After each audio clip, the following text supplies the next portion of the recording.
നമ്മൾ ഈ പുറമേ കാണുന്ന ഒരു പടമല്ല ഈ ചെറുപ്പക്കാർ അല്ലെങ്കിൽ യൂത്ത് എന്ന് പറയുന്നൊരു അവസ്ഥ.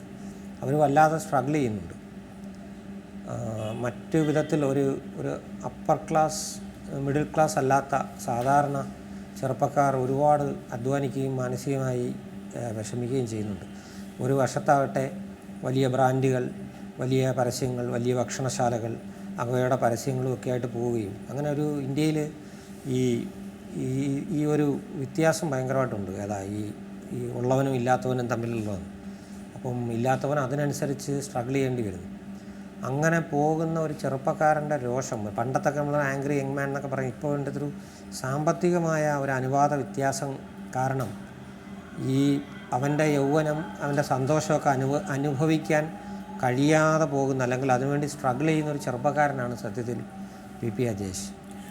അത് പെട്ടെന്ന് ഐഡൻറ്റിഫൈ ചെയ്യാനായിട്ട് പറ്റിയെന്നുള്ളതാണ്. ഇപ്പോൾ എഴുതി വരുമ്പോഴോ അങ്ങനെ വരുന്ന സമയത്തൊന്നും നമ്മൾ അങ്ങനെ ആലോചിച്ചിട്ടില്ല കാര്യമായി. പക്ഷെ ഇപ്പോൾ എനിക്ക് തോന്നുന്നത് അതാണ് അതിനെ ആ രീതിയിൽ റിസീവ് ചെയ്തതെന്നാണ് തോന്നുന്നത്.